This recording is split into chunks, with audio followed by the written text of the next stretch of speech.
চোরের 10 দিন গৃহস্থের একদিন। অসাধুতা একদিন ধরা পড়েই। মানুষের চোখকে ফাঁকি দিয়ে দুধে পানি মেশানো সহজ, কিন্তু আল্লাহ সব দেখেন এবং আল্লাহর শাস্তি বড়ই কঠিন। এটা দুধ ব্যবসায়ী জলিল কাকা না? কি করছে এটা? দুধে পানি মিশাচ্ছে। হাই হাই, জলিল কাকা দুধে পানি মিশাচ্ছে। তাই তো বলি, জলিল কাকা আর একটা গরু থেকে এত দুধ হয় কিভাবে? চল আজকে হাতে নাতে ধরবো। চল। যত পানি তত দুধ, আর যত দুধ তত টাকা।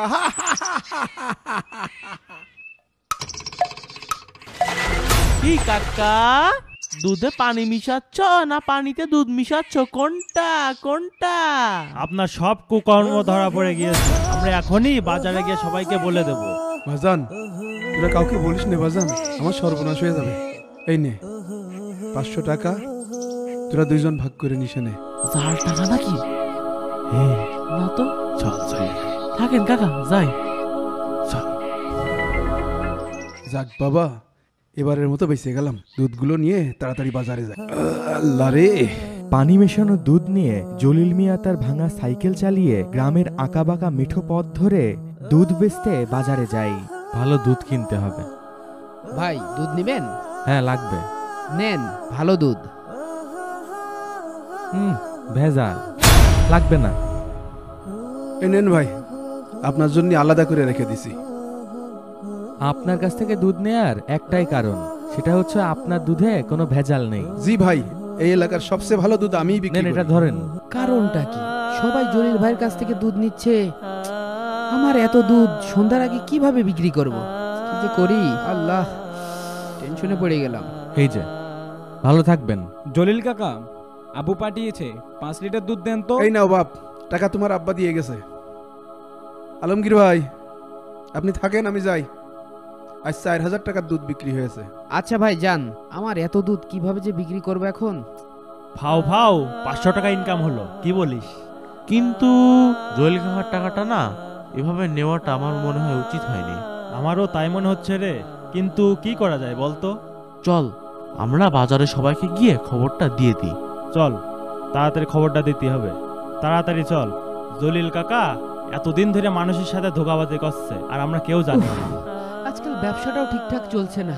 এরা আবার কোথায় যাচ্ছে? এই দাঁড়া দাঁড়া দাঁড়া, তোরা এত তাড়াহুড়া করে কোথায় যাচ্ছিস? আলমগীর ভাই, আমরা তো আপনার কাছেই যাচ্ছিলাম। আমার কাছে কেন যাচ্ছিলি? এই তুই বলে দে। 2 দিন আগে আমি আর আকাশ নদীর ধার দিয়ে যাচ্ছিলাম, তখন দেখি আকাশ ও অন্তর দেখে দুধ ব্যবসায়ী জলিল কাকা একটি নির্জন পুকুরে দুধে পানি মেশাচ্ছে। প্রথমে তারা কিছু বুঝতে পারে না, পরে দুধ ব্যবসায়ীকে হাতে নাতে ধরে। দুধ ব্যবসায়ী তাদের 500 টাকা ঘুষ দেয়। পরে তারা 500 টাকা নিয়ে খুশি হয়ে চলে যায়। ইন্নানিল্লাহ, তোরা কাউকে বলিস না, আমি ব্যাপারটা দেখছি। তাহলে তোরা এখন যা।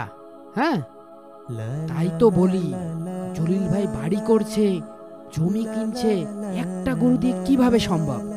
কালকে দুপুরে গিয়ে ধরবো। যাই, বাজারে গিয়ে দুধটা দিয়ে আসি। দুধ নেবেন? দুধ, একদম খাঁটি গরুর দুধ। আকাশ ও অন্তরের কথা শুনে পরের দিন দুপুরে সেই পুকুর পাড়ে যায় আলমগীর ভাই। যে দেখে, আল্লাহ, এ আমি কি দেখছি? এই নির্জন জায়গায় জলিল ভাই এ কি করছে? সামনে গিয়ে দেখি জলিল ভাই কি করে। হে কি, এ তো সত্যি দুধে পানি মিশাচ্ছে। দুধে পানি মিশানো শেষ, এবার আসল কাজটা করতে হবে। হে কি, ভর দুপুরে ব্যবসার নামে জালিয়াতি? ওইটা কি রে? জলিল ভাই কি মিশাচ্ছে দুধে?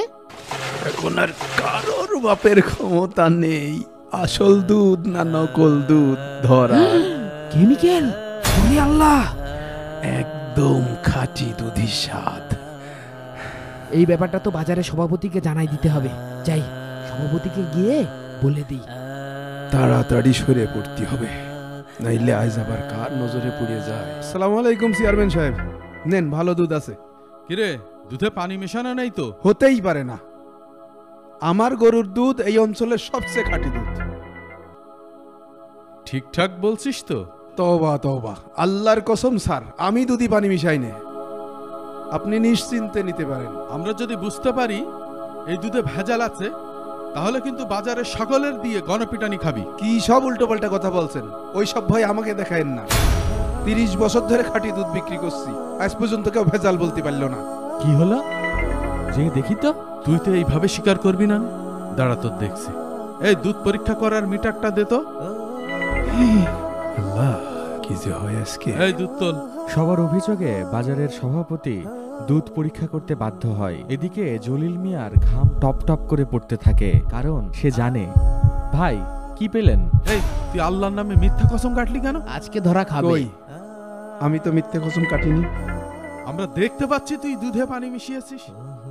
মিটারে দেখা যাচ্ছে এই ড্রামে 2 ভাগ পানি আর 1 ভাগ দুধ। তুই মানুষকে ধোঁকা দেওয়ার জন্য এই দুধে কেমিক্যাল মিশিয়ে, যাতে এটা আসল না নকল বোঝা না যায়। ভাই, আমি লোভে পড়ে এই কাজ করেছি, আপনারা আমাকে মাফ করে দেন ভাই। তুই সমস্ত জাতিকে ধোঁকা দিয়েছিস। মনে রাখবি, মহানবী সাল্লাল্লাহু আলাইহি সাল্লাম বলেছেন, যে ধোঁকা দেয় সে আমার উম্মত না। এই ধরনের প্রতারণা ব্যবসা সমাজে অহরহ চলছে। এতে সাধারণ জনগণ প্রতারিত হচ্ছে। তাই কিছু অসাধু ব্যবসায়ী কালো টাকার পাহাড় গড়ছে। তাই ধোঁকাবাজ থেকে সাবধান।